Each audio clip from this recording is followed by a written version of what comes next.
cold as a razor blade, as tight as a tourniquet, like the skin on a dying man. I don't want a piece of the world. I want the whole world. I make my own rules because it's much easier that way. Trust me.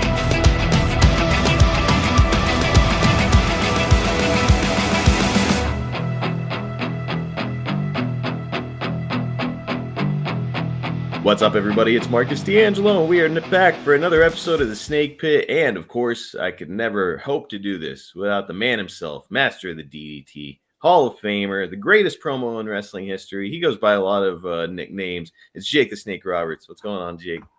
Keep them coming, man. I'm waiting. You know what? I'm going to just have a huge list, and that's going to be the first 15 minutes of our next podcast. I think we should. How are you, brother? What's going on? Feeling great, man. Feeling great, happy. That's all that matters. You can be happy each day. Nothing wrong with that. Fuck yeah, dude. And, as you and I are recording this, we are one day away from the 4th of July. So I got to ask you, what's the Snake up to for the 4th of July? Oh, I'm going down to Fort Lauderdale for a week. Are you really? Oh, yeah. It's Cheryl's birthday on the 8th, so I'm going to go to Fort Lauderdale for a week. Hell yeah. Now, what's in Fort Lauderdale? Sun. What else do you need, right? That's it, man. A good swimming pool. So you guys are just hitting a good hotel down there and hitting the beach and relaxing, huh? Exactly, man. We got a nice spot down there. It's a great hotel. And we go down there once a year. Fuck yeah, Jake. That sounds phenomenal. And please wish Cheryl a happy birthday. I'll have to shoot her a text myself when the big day arrives. Absolutely. Well, look, speaking of big days, it's not the 40-year anniversary when this podcast is going to come out, but it's the 40-year anniversary to the month of one of the most infamous incidents in professional wrestling history. And guess who was right there with the front row seat for it? Old Jake the Snake Roberts himself.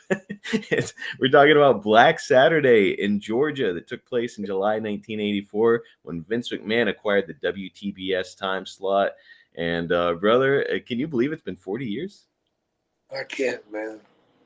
God, I remember that day like it was yesterday.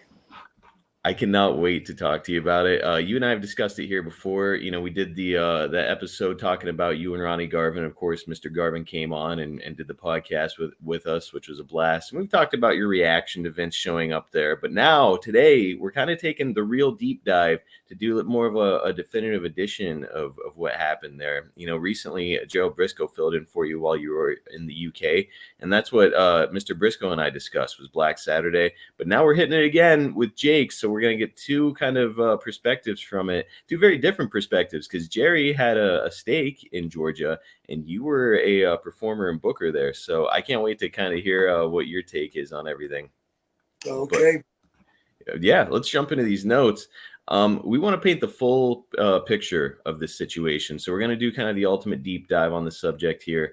We're going to start in 1982 when Vince Jr. took over the WWF from Vince Sr. The territory system, it was still alive and well, and the promoters operated on the understanding that each territory was independent.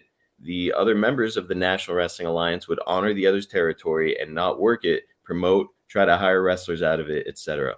So Vince Jr. would separate from the NWA and go independent with Titan Sports. So, Jake, before Vince Jr. began taking steps to make the WWF a juggernaut in wrestling, would you say, what was your perception of when you thought of New York and the wrestling scene up there? Well, it was, WWF, and they just kind of did their own thing, man. And it was all good.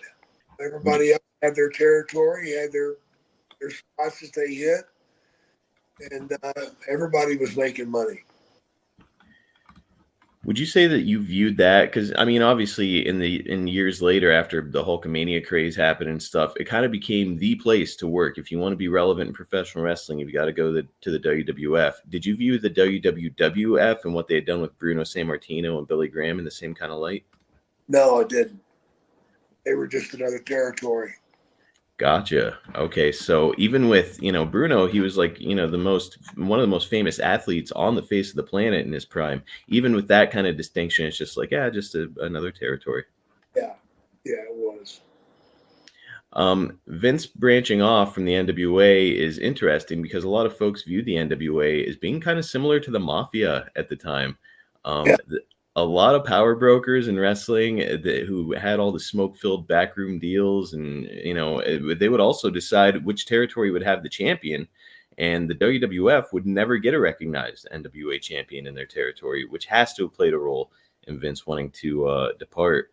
Would you say it was on your radar that big moves were happening up in New York during this time, or were you just head down working? I was head down and working, but we were hearing things, and he had already started scalping talent too. So, Mm. Did you view the NWA as this kind of infallible force or mafia of sorts in wrestling? yeah, I thought it would last forever. How much of an understanding? Because for context for the listeners, you're just out there trying to make a damn living. So you're going to whatever territory is paying or wherever you can kind of get it freshened up. How much did you know about kind of like the inner workings of NWA? I didn't. I mean, I knew some guys had a piece of this or a piece of that, but I didn't know the inner workings at all. I was just there to book, to write television, to direct it, and wrestle. That's plenty on your plate. Yeah, so like who's focused on the business of the wrestling business when you've got all that kind of shit you're kind of trying to keep up with, right? You got plenty to take care of your time.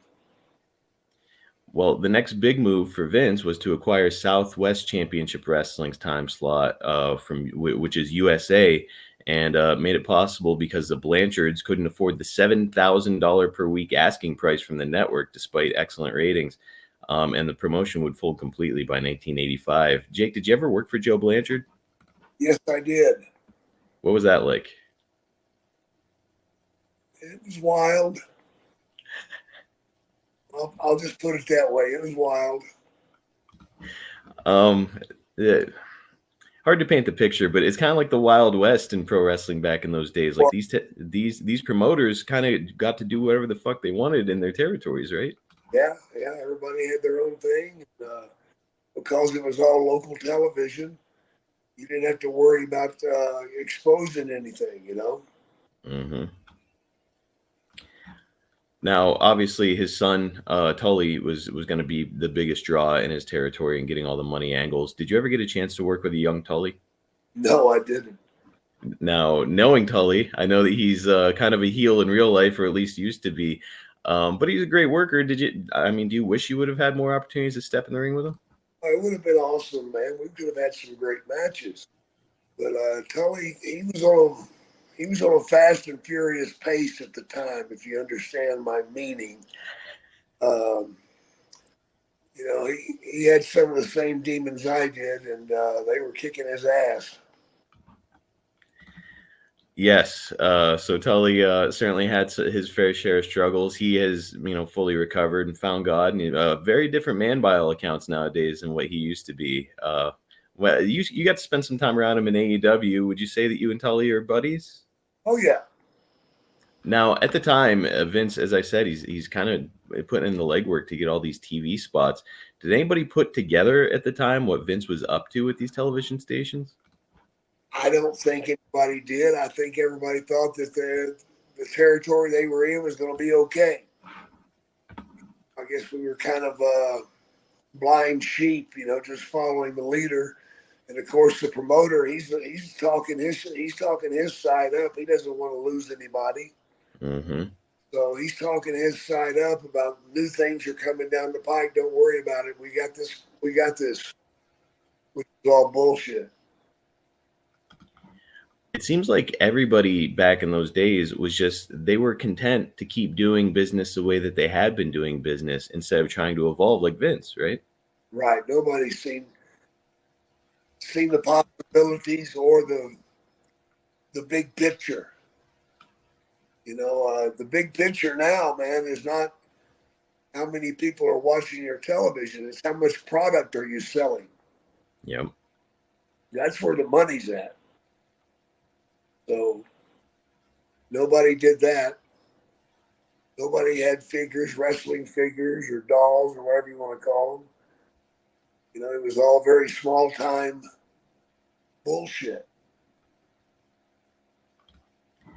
You know, one of the biggest travesties I've heard about in wrestling is, you know, with as hot as the Four Horsemen became in Crockett's territory, they never had merchandise. Or if they did, it was like a shirt. I think they made Four Horsemen vitamins at one point, and that was like about it. And it just kind of goes to show, like, if Vince McMahon had owned the Four Horsemen, can you imagine how much he would have merchandised them? Oh, yeah, he merchandised the shit out of them, man. Are you kidding?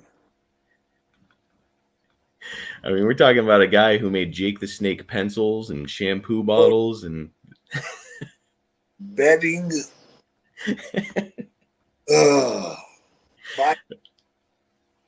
Your face was all over the place back in those days. Yeah, it was, man. It was all sorts of stuff, man. People bring stuff up to me, want me to sign it, and I go, my God, what is this? Something else they were putting out. I'm surprised they didn't end up making Jake the Snake condoms, right? It's just kind of a natural fit with the snake. Dark? Yeah. Why not? Man, missed opportunity even by Vince back then. You could have called them cumsicles. All right, coming soon to One True Sport, our merchandise page. Jake the Snake cumsicles. Yeah, man. You get a fresh one, too. You got to pay a little extra, man. Jake will hook you up with a fresh one. Strawberry, banana, chocolate. Oh, yeah. Well, you know, I never know where our podcasts are going to go. Talking about cumsicles is not on the radar today. No, that's not good. I'm sure I'll hear about that. That's all right. The dirt sheets can cover it. That'll be, I can't imagine just somebody trying to spin that to their editor. So good luck out there, dirt sheet writers. Yeah. Looking back on it with perspective now, do you resent that Vince's moves kind of put an end to the territories, or do you respect the fact that this guy kind of bet on himself and won big time? I definitely resented it, man, because, you know, it put a lot of people out of work. Yep. You know, they give them jobs too. I get that, but it put a lot of wrestlers out of work. You know, and in the territories, man, that's where you learned. You know, it takes time to become a great wrestler. You know, that's the problem today. These young kids get into wrestling, and after a month in a training or a year in a training camp, they're expected to go out and perform at a high level. It's just impossible to do it right. Anyway, it's cheating your way to the top.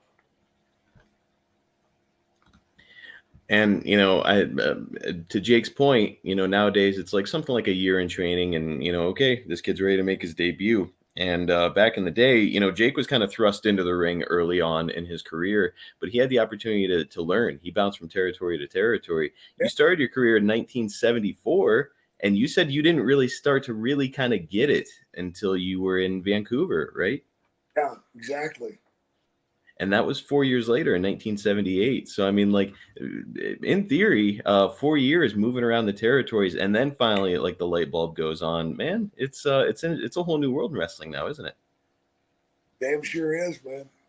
Okay, guys, got to take a quick break so we can talk about our sponsor, Chubbies. I absolutely love these guys. I love the clothing that they produce. And more than anything, I love the amount of comfort I get to feel whenever I wear this clothing. So I wore their classic line swim trunks to a pool party recently, and I just love the fabric it's made of. It's stretchy, it's really comfortable. They've got these built-in boxer brief liners that are very comfortable. And you know, nowadays finding swim trunks that kind of look good on a guy my age, not always easy, but let me say, I love the style, I love the pattern. And more than anything, like I said, just the way that they fit me, make me feel, you know, the old school kind of swim trunks you would wear. They've got that weird sort of uncomfortable touch to them. I've never liked wearing swim trunks, but these, I feel like I could just lounge around in them. So guys, I cannot endorse them strongly enough. They've also got great shorts. They have unbelievably cool shirts, like their Friday night shirt. It was super lightweight and comfortable. And you can really see why it's a lifestyle apparel brand that has no equivalent. Chubbies has crafted the most comfortable clothing with the most unique designs ever, and they are absolutely perfect for your summer look. They offer a huge variety of high-quality men's apparel, from super stretchy shorts and swim trunks in 3 inseam lengths to pants, polos, and button-down shirts for when you need to hit up your fave weekend brunch spot. When other people see you wearing this stuff, they're going to recognize the Chubby's brand and immediately have respect for how cool you are, no matter what age you're at. You don't have to believe me, I can prove it. For a limited time, Chubby's is giving our listeners 20% off your order with our exclusive code. You got to use the code SNAKE at chubbysshorts.com. I'm telling you guys, you're going to get over there, you're going to save some money, you get to try these clothes out for yourself, and I think you're going to be a return customer for Chubby's for years, just like I'm going to be. Guys, summer's here, and it's time to get that look dialed in before it's too late. Again, our listeners are saving 20% with the promo code SNAKE at checkout at chubbysshorts.com. That's 20% off your order. All you have to do is use that promo code SNAKE. Support the show, tell them that we sent you, and get some of the best clothes in the market right now for making the most of your summer. Don't just blend in with the crowd, stand out with Chubby's. On top of that, you guys were having something like a couple hundred matches a year at a minimum, probably closer to like 300 matches over the course of a year, right? Probably 320, 330. So you guys are putting in all that work. Nowadays, indie guys, it's like you might maybe get 2 gigs a week, something like that. Yeah. It's great. Kind of hard to learn your craft. It's good in that people aren't beating up their bodies as much, so that's why you're seeing guys who can kind of last in wrestling a whole lot longer. But man, it's a little bit of the art is being lost. Yeah, the art is totally lost. Totally lost. Nowadays, the network is paying the wrestling company to have the product. So, you know, the Blanchards and their issue having to pay $7,000 per week, that's gone. You know, currently the WWE is multiple contracts and the hundreds of millions of dollars for their product on Fox, USA, and soon enough Netflix. AEW, for its part, is also under a huge contract for Warner Brothers. So, man, things have certainly changed, haven't they? Yeah, in a big way. Again, it's like, I guess it's ultimately a good thing because this opens the door for boys to get guaranteed contracts whenever the TV company is paying the wrestling company. But yeah, I don't know. It's again, it's pluses and minuses. Yep, more opportunity to make money, less opportunity to hone your skills. Yeah. So Jake, I know that you would help produce that hype video of yourself that we spoke about here before with Pink Floyd and, you know, the plane crash and stuff, which is great stuff. And of course, you'd also hold office type roles in multiple organizations, including Georgia, Mid-South, and the WWF later in 1996. Right. How much of the inner workings of wrestling and network relationships and all that sort of thing were you privy to? Nothing to do with the networks. Okay. You know, my thing was just creating product. That's all I did. So, create product. Your job was strictly TV. You weren't thinking at all about like network relationships or any of that kind of upper level stuff. Absolutely not. Nothing to do with merchandising, nothing. Well, let's talk a little bit about your role as booker in Georgia. We mentioned the great story before about Jerry Briscoe offering you the book during a match in the Omni back in February of 1984. So you've been in the role for about 5 months by the time Vince comes stomping into the picture. Jake, it makes me wonder, what was it like balancing being an active wrestler and being a booker for the first time in your career here in Georgia? I found it very easy. You know, I was surrounded by some good talent.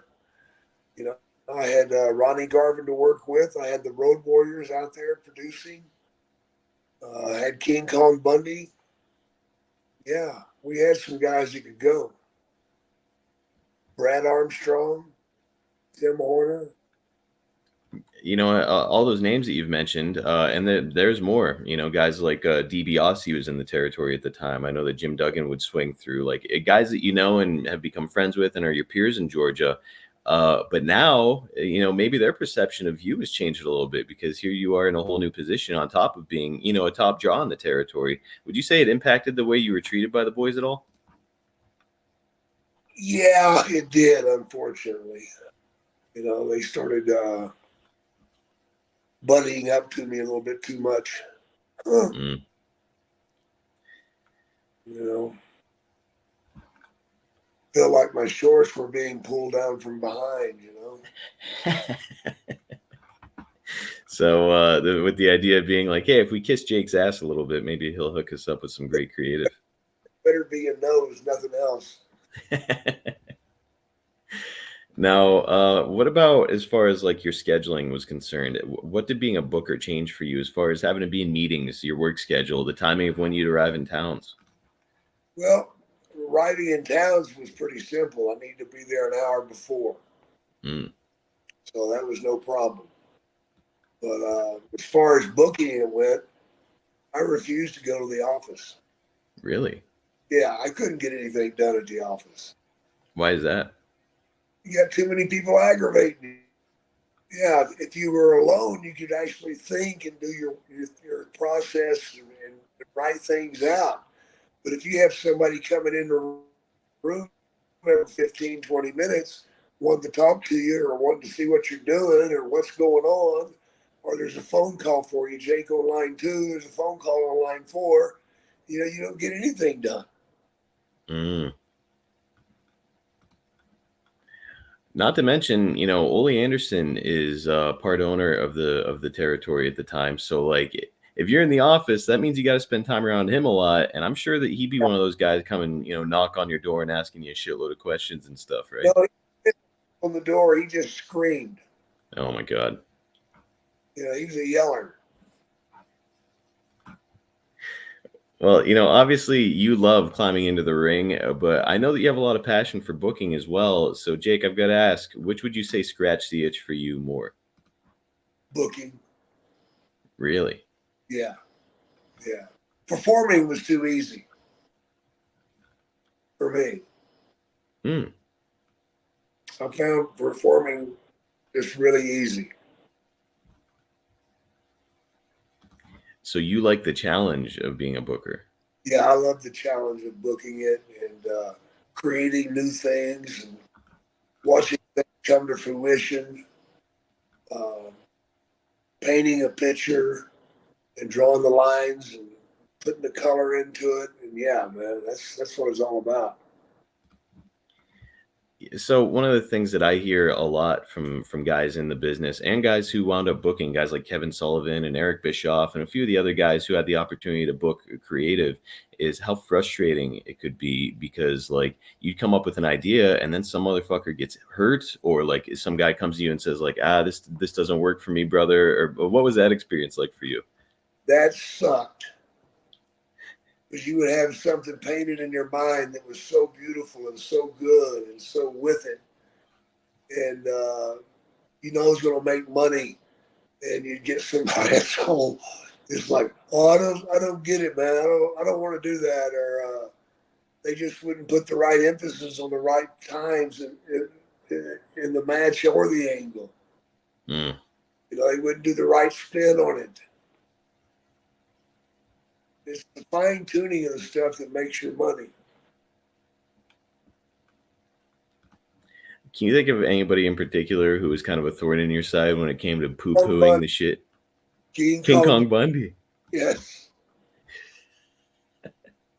He could fuck up a wet dream.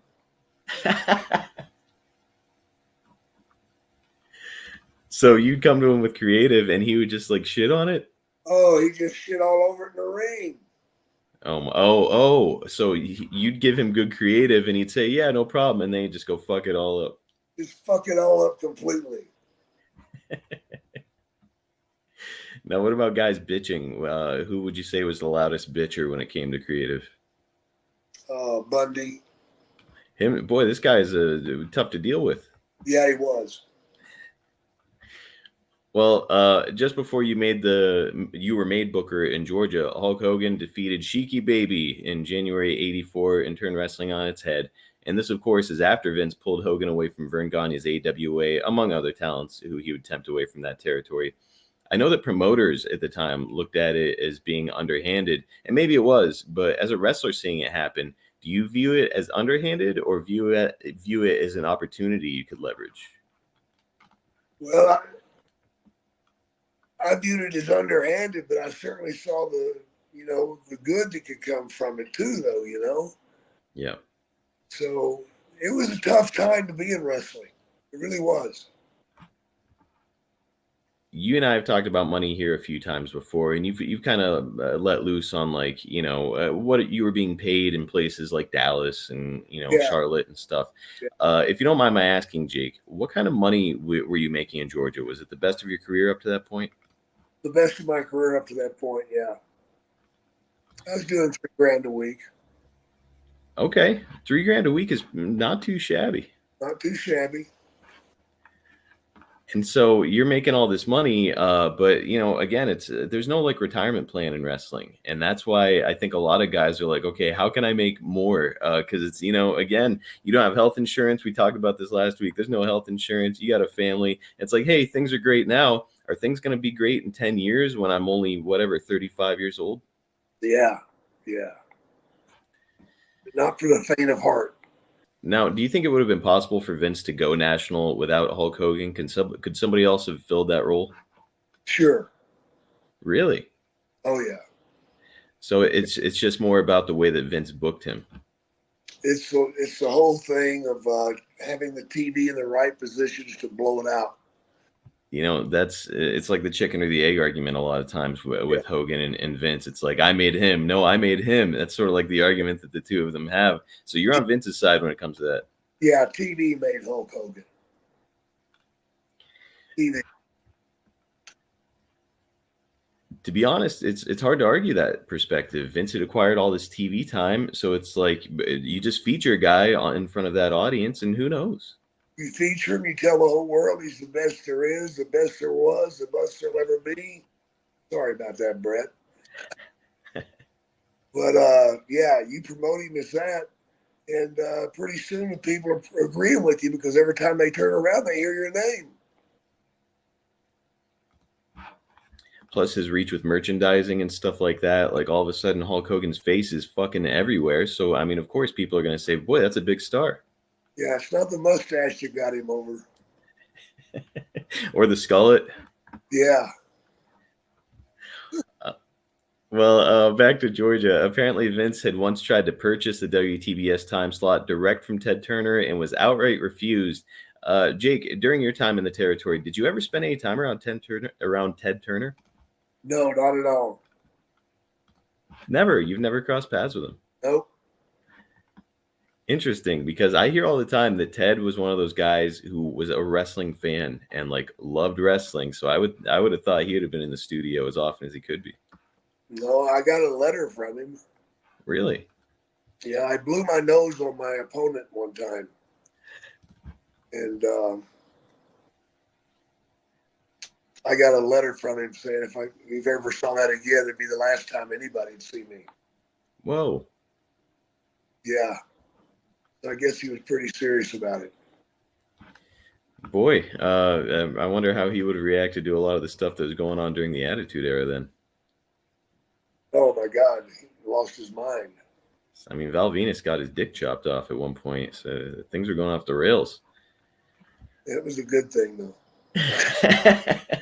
Couldn't terrorize anybody with that thing anymore. No. Well, now we're kind of getting into the meat of the podcast here in the events that led to Black Saturday. And when Turner refused Vince, he did not give up, but instead came directly to the owners.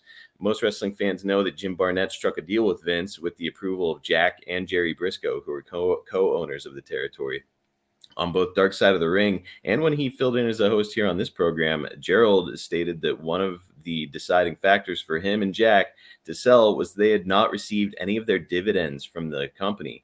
And the heat for that was on Ole Anderson, the other owner of the company who was in control of the revenue. Jake, how much of this backstage, behind the scenes heat did you hear about? I got nothing. Really? I got nothing, man. I told you I didn't go to the office. So you're in a great spot then, because you get to kind of do all the things that you love to do, and you don't have to deal with the fucking politics. I don't have to deal with the bullshit. So I would imagine that being a booker, though, you get to hear some things that maybe the other boys didn't get to hear. Was there any indication that the Briscoes and Barnett were unhappy with Ole and the way he was running the day-to-day operations? Oh yeah, they were. They were very unhappy. Obviously, the Briscoes thought a lot of you because they put you in the Booker position. Were you pretty close with Jack and Jerry both? Not really. They just had a high opinion of what I thought and what I could do.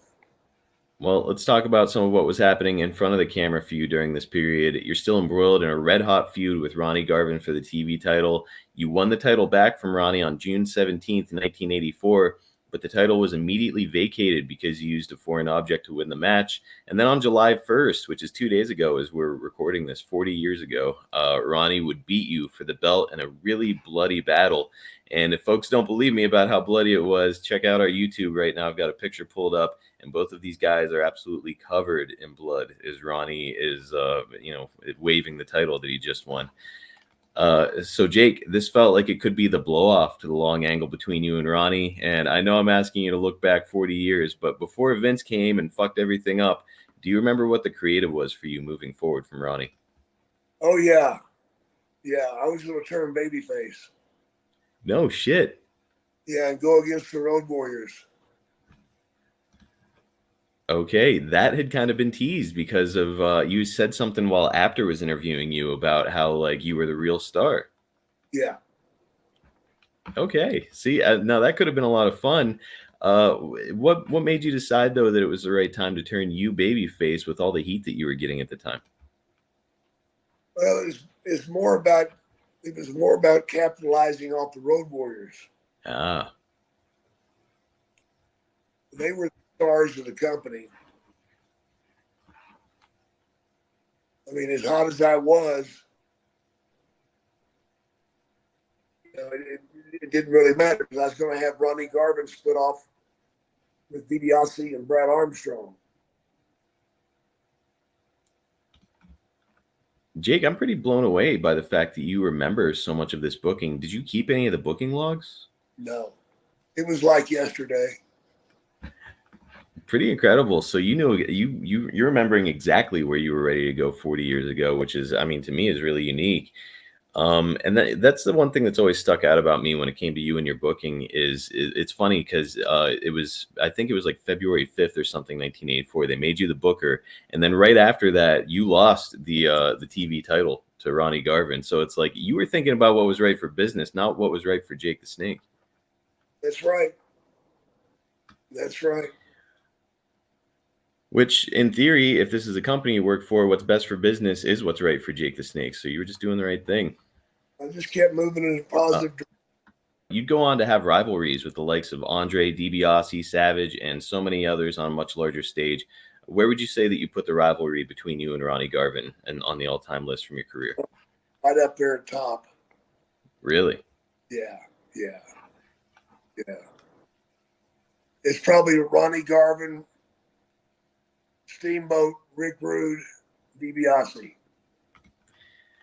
Wow. So Ronnie Garvin is number one. Yeah. Says a lot about him and you and the chemistry you guys had. Let's get to the big day. July 14th, 1984. Vince is at TV and he makes it publicly known that the WWF will be broadcast on the Superstation time slot. When did it become public knowledge for the talent and employees that Vince had purchased the time slot? That day. When he arrived. When he walked in there. How much heat would you say Jack and Jerry had with you and with the other boys for selling their fucking rights? I don't think there was a whole lot of heat there. I know I had none. I mean, I understood. If I wasn't getting my fucking money, I'd be wanting to do something else too. Mm-hmm. And it was about business. That was it. And Jack and Jerry had families of their own to take care of, and they were just doing what they had to do because they weren't getting what they were due. Jake, you had a hell of a reaction. You tell Vince to shove it up his ass, and it's a great moment that we explored on a Georgia episode before. What do you remember about reactions from the other talents when Vince is there in the building? I don't remember because I was so fucking mad, man. I just stormed out of there.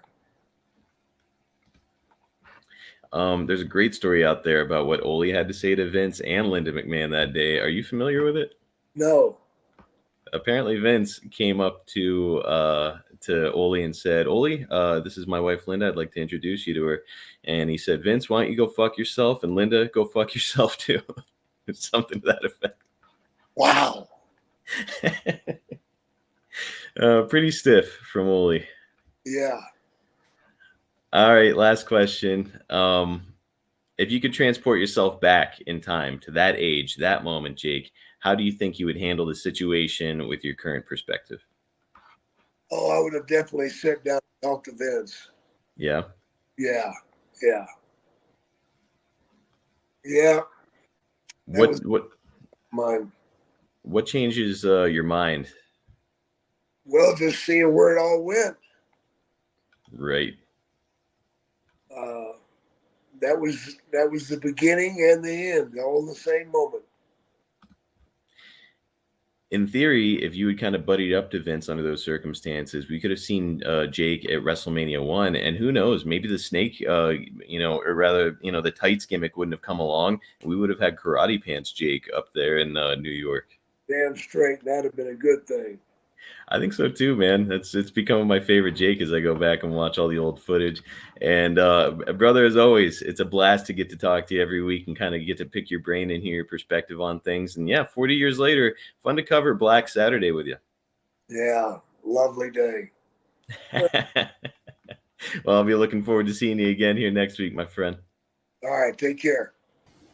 All right, guys, you know what time it is now. I've got to remind you that if you're looking to attract that 25 to 54-year-old male demographic to your product or service, you got to hit advertisewithsnake.com. Jake is back on TV. And by the way, he's booked up for a very busy 2024, going city to city, meeting and talking to loyal fans. And you can get him to put over your stuff to that demographic. If you want some proof it works, just listen to our show, pal. We routinely advertise for the same businesses because they know that what we do here works.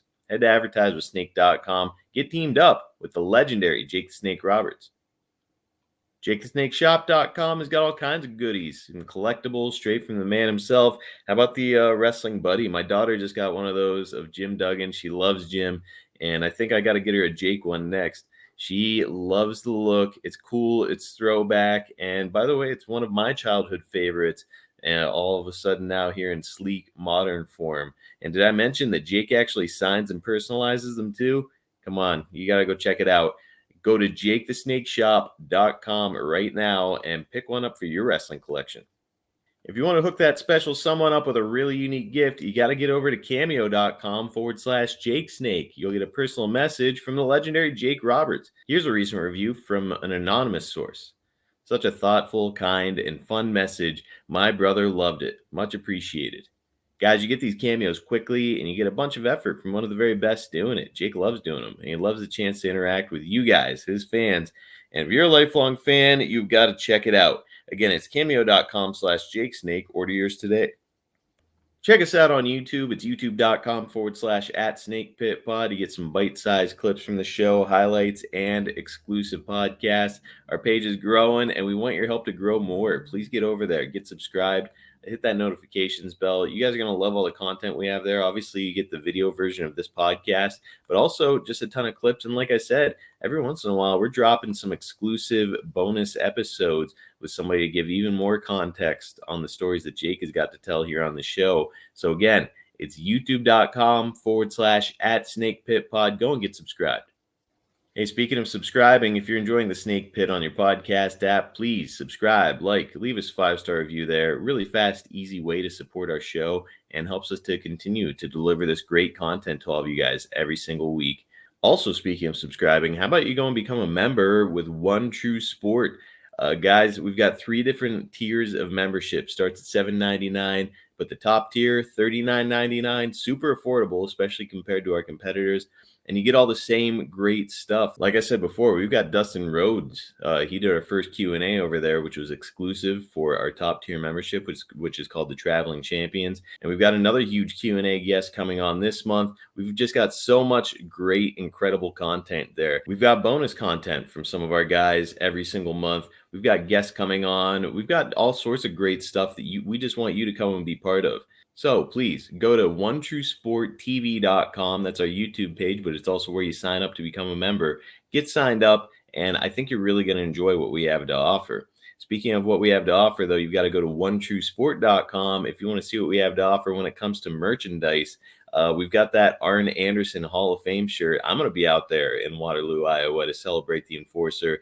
And let me tell you, these shirts are really sharp, and they're only available for a limited time. So please get over there, check that out. Not to mention, of course, this is Jake's podcast, and he has got some incredible merchandise there, including that Japanese shirt from 1980 where he was wearing his face paint, which is a super rarity. We've got some stuff highlighting Mid-Atlantic, his time in Canada with the Hearts, and there's more on the way. So please go to onetruesport.com, have a look through all the collections. We really captured that old school Roots of Fight look, and I think you guys are going to find something you love there.